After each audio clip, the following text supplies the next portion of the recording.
This calf here is something that Dad spotted this morning. It's breathing very heavily, you can see its sides going in and out. She's unfortunately caught pneumonia.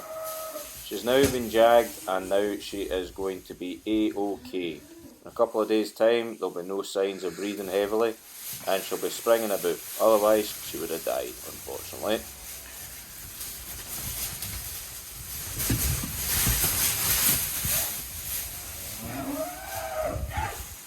Right, that's the whole of this morning dealt with, so now it's time for Slurry. Dad's rebuilt the pump when I was getting things finished up, and took the bed off. Alright, having to do a voiceover here because the wind got really bad and I didn't realise how bad it was over the top of the camera. So basically what I'm trying to explain is I've took the bed off and I'm putting this tanker on, and we're going to have 2 tankers running up the road. We were putting 2 tankers into the tower because that's the capacity of it, and then running back down the road for 2 more tanker loads, so that we essentially had 4 loads sitting ready to go.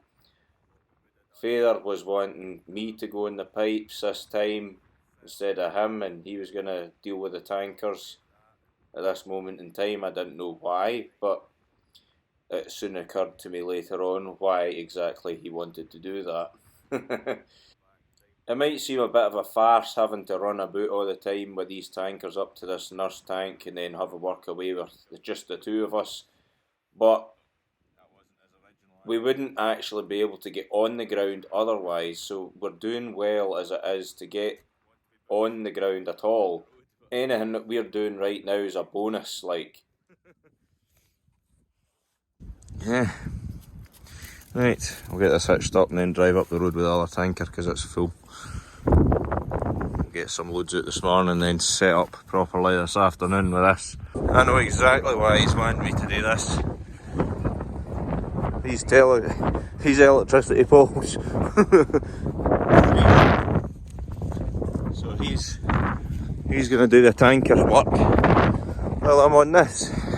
That's exactly what he's up to. Come on, dog. Here, Maggie.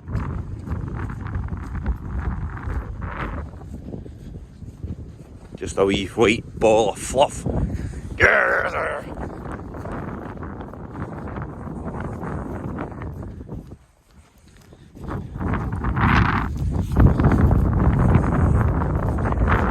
Come here. Don't go anywhere near that Slurry, you. Come here. Come on. Come on. Come here. That's a good girl. Right. It works anyway.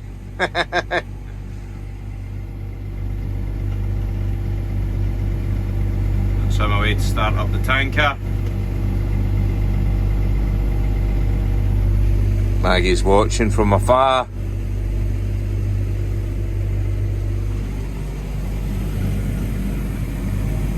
But we need to pick up the speed actually. Keep an eye on it, Drew, keep an eye on it.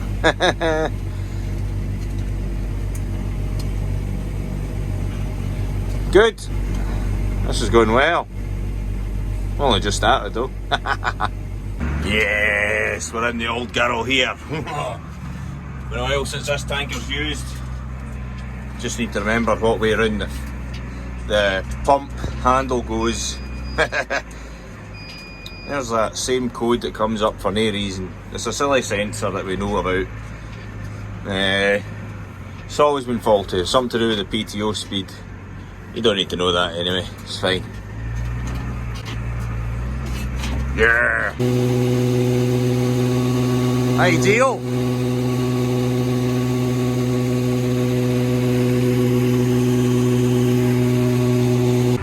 So I believe when we first got the TM140, it was, we used to have Doots, the old Argatron 135, that's what we used to have. And when we were changing over to, well, changing tractors, this was the test to see what one we bought. Who was the fastest to get up the road to the next farm with a tanker. But aye, the test was get the tanker on full and drive up to this farm, and so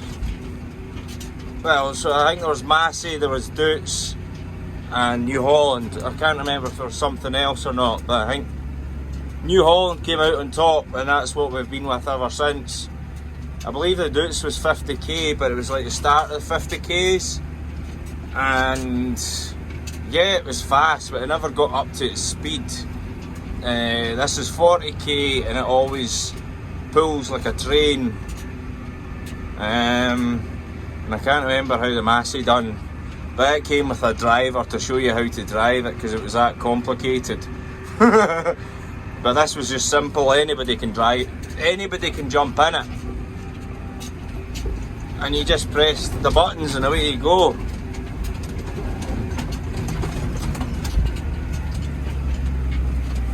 The simplicity of it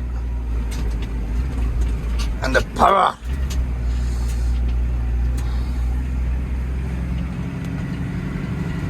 Yes! That's what made us buy it. It's a shame they stopped making them. It seems there's a small hole in the top of the tanker at the lid. Once you take it away fine, you can hear it still jetting against this. But yeah, this tractor's a beast. This bit's getting a bit skittery, not too bad, but if this works as well as it's looking like it will, we'll bottom this out, and this will just be a hard standing specifically for this, because from here we just need to pump it down there, just take the pipes down round the corner, so the field just there, field over further to the left, field down the bottom, field down there. You know, this is just the central point, and it saves the tankers coming all the way up here and bouncing away down the bottom. The road's not that brilliant. I suppose you could do it up, but take a lot of work and a lot of maintenance with the amount of rain. It just runs away with the road. You'd be constantly maintaining it. It's pretty good, like, but it's not the best. But this will just mean we're just running up here, emptying it here, and then away back down the road. It's quite quick, really. Probably we got two folk on the tankers instead of me and Dad. Probably be even better. Right, we're ready to go again. That's 8,000 gallons sitting ready just to pump. You know, 2 tanker loads in it and 2 tankers sitting.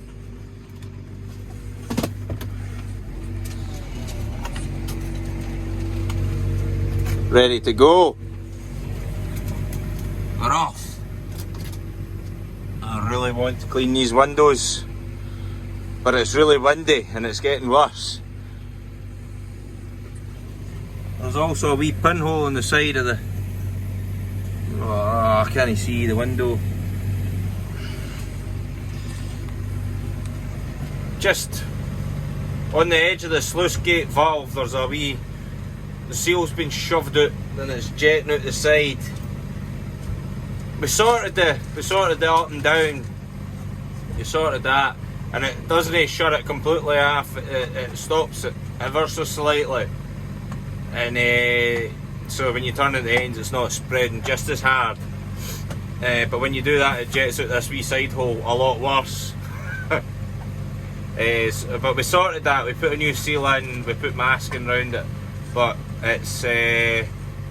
The metal round about it's a bit warped, so something's bent it.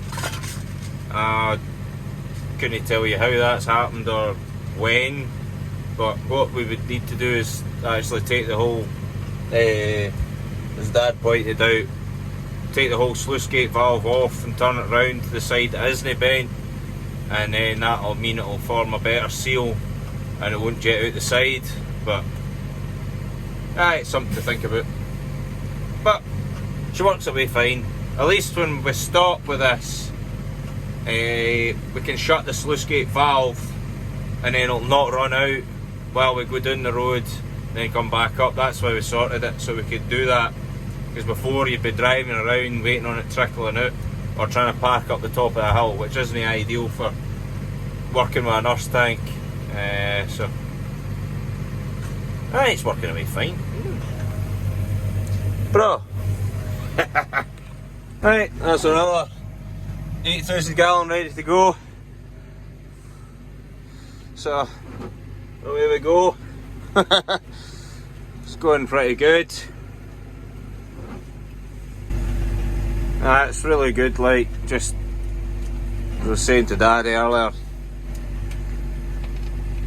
Well, two of us agree anyway, he was saying it and I was saying it.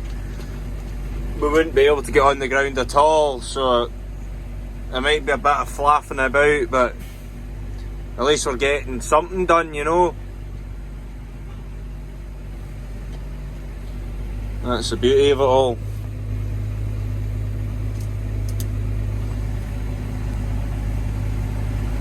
That is working really well, but ideally 2 folk carting. It's fine for this field because I can get out and walk back up to the top, get in a tractor on the way down. But as we get further away, it'll definitely be better with 2 folk. If not, the bike should run me back up the road and get me to a tanker. I don't know.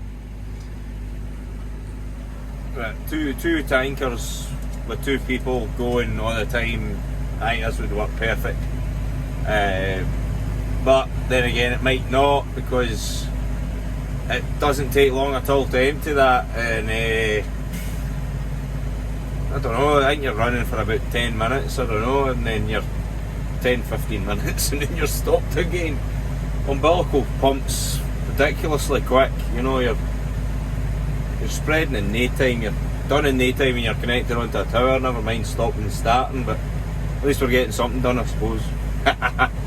Overall, really happy with this. So thank you all very much for watching our crazy idea. And I guess we'll see you all next time. Not really much more I could say about all this other than it's going really well, unlike yesterday. So cheers guys, see you soon.